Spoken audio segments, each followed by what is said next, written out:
First of all, thank you for partnering with us in promotion of the economic freedom in the Arab world. Your contribution is highly valued, not only by us, but also by Fraser Institute, Michael and Fred and Emmanuel. They all chip in to say thank you to you. Honorable Bashir, thank you for bringing all these brilliant minds together here. I truly enjoyed myself, especially the journey yesterday from Georgia to Greece and all the way to Vino Tinto, the Little Venice, which is the country of tomorrow, and back here to the European Union. I come from Oman.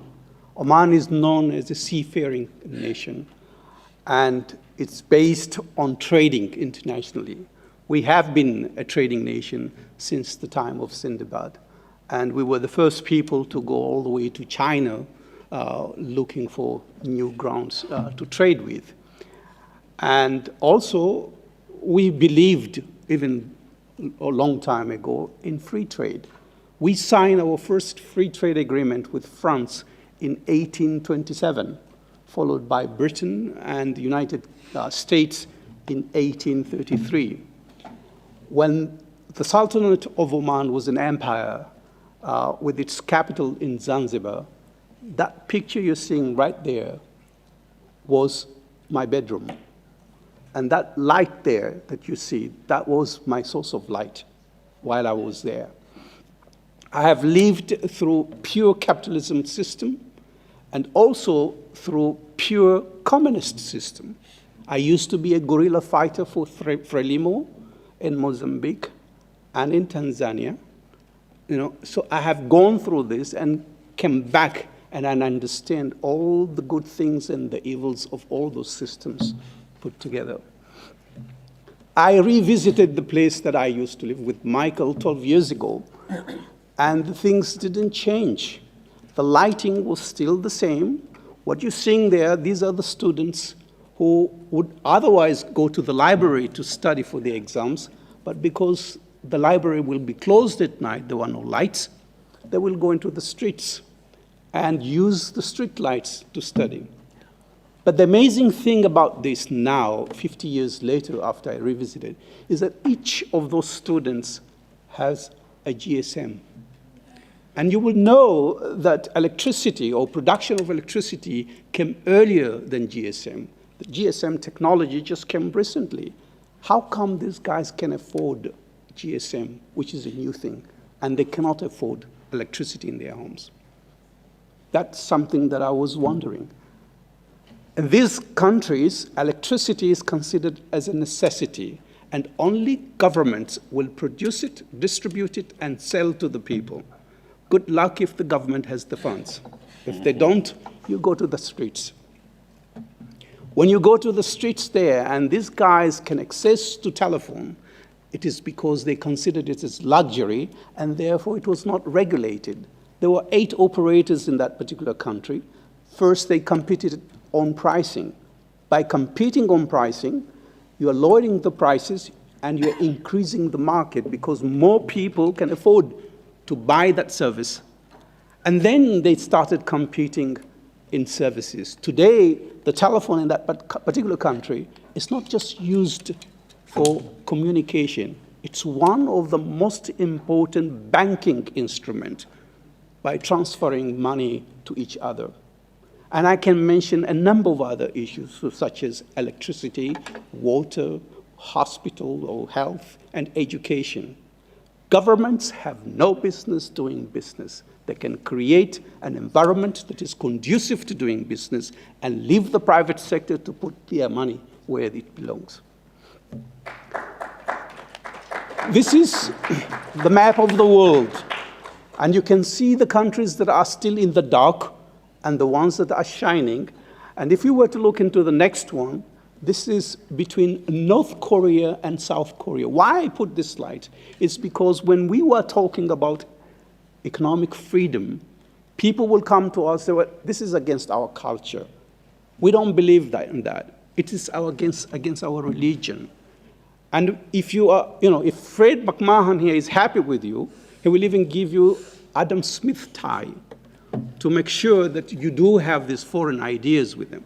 But what these guys don't tell you is that 400 years before Adam Smith, there was Ibn Khaldun from Tunis, who started talking about market reform, supply and demand, and even the Spaniards have raised statues in Andalusia.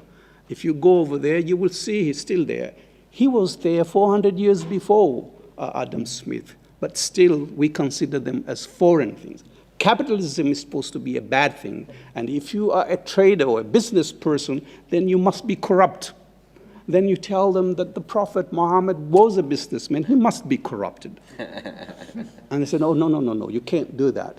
So these are two countries of the same people who got their independence at the same time. One is in the dark, North Korea, and the other one is a shining star. You tell me why. Next. Another one is Pakistan and India. You know, you can hardly see Pakistan there, but India is a shining star. But even India didn't start reforming until in the mid-'80s. I remember visiting India in mid-'80s, and I visited a factory called Hindustan Motors. They produce cars called Ambassadors. And if you ordered a car today, those days, you had to wait 5 years until your car is delivered. And once it is delivered, the first 6 months, nothing makes noise except the horn. After that, everything makes noise except the horn. That has changed today. You can have your own car based on your demand, and any model you want. You want it pink, purple, whatever it is, it's delivered to you. In fact, other services are delivered to you at your door instead of like a telephone line that you could have waited for 7 years. If we go to Haiti and Dominican Republic, I don't have to tell you more. I think our friend from Venezuela told us a lot. One, you cannot see it, Haiti, and Dominican is still a very bright area. However, just creating a conducive environment for doing business is not sufficient. You have to create demand driver. Canada prided itself of having good economic freedom, but look at the North. There's nobody there. You just don't have the demand. You don't have people living there. And you need to create the demand. If you want people to go and live in the North, try gambling. Probably the Chinese will come there, and you'll start having a business there. My subject today is about the Arab world, which starts from Mauritania, from the Atlantic, all the way to East Africa, in Comoros. This is a country, a land of about 350 million people. The per capita is less than $5 a day. Surprise, surprise, you think Arabs are rich, they're not. Most of them are in Africa, as you can see from the map.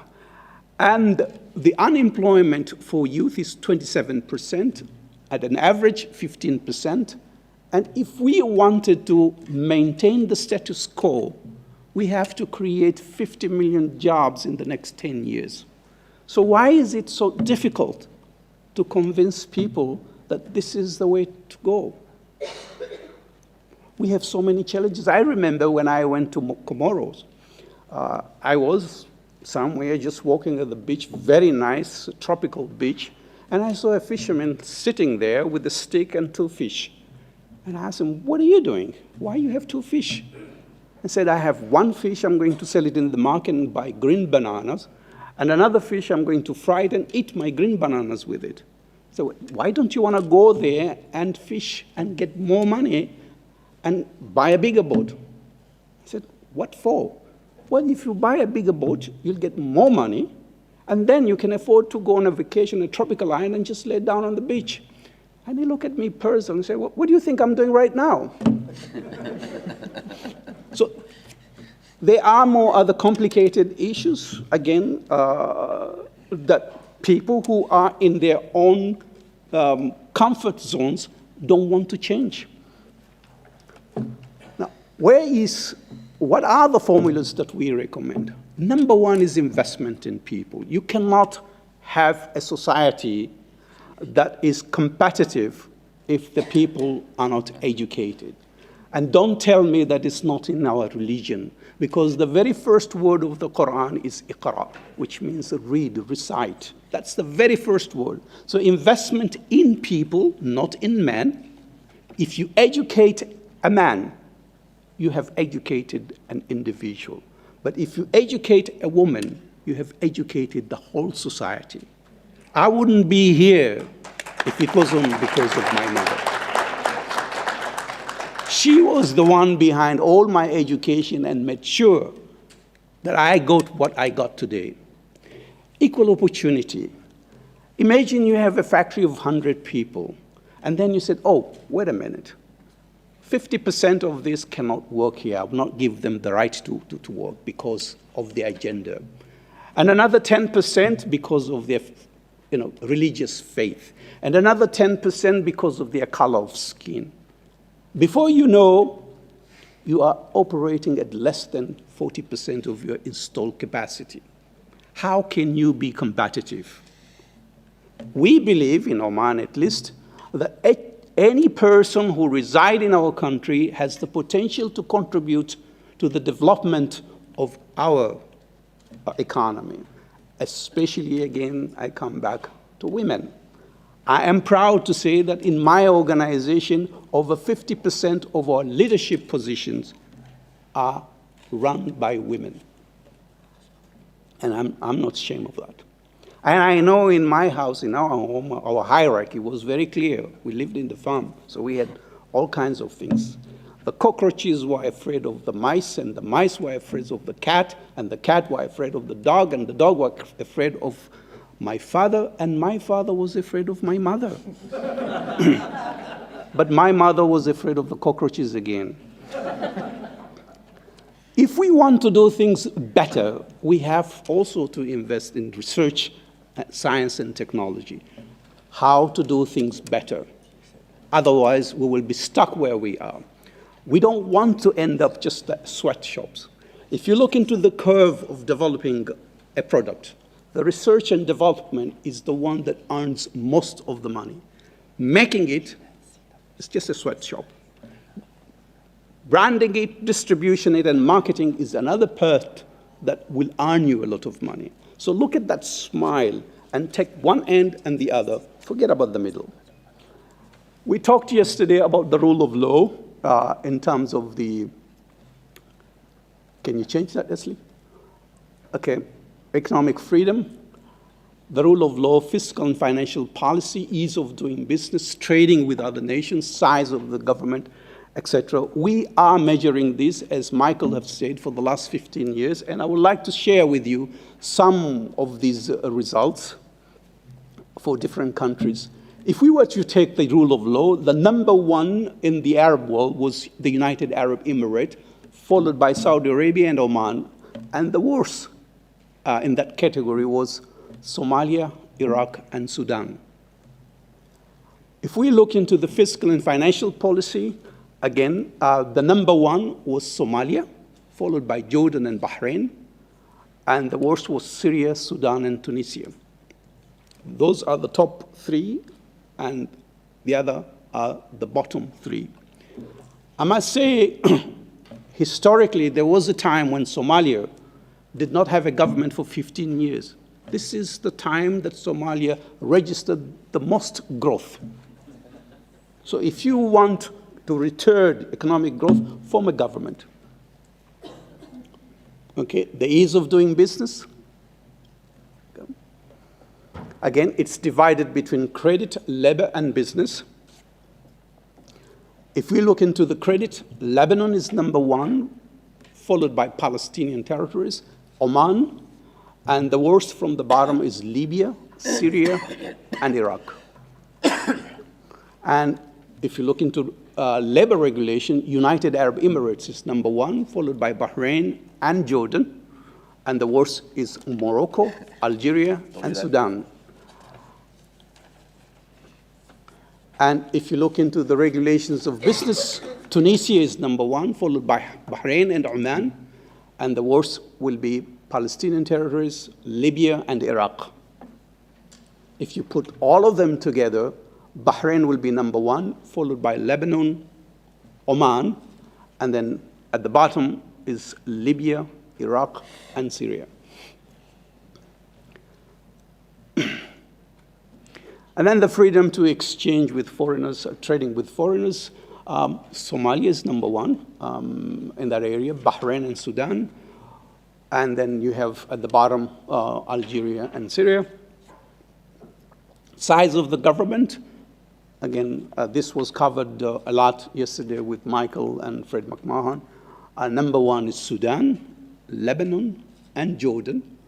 And the worst is Mauritania, Libya, and Iraq. And if we were to take the whole summary of the economic freedom of the Arab world, United Arab Emirates is number 1, followed by Jordan and Bahrain. And the worst is Syria, Algeria, and Libya.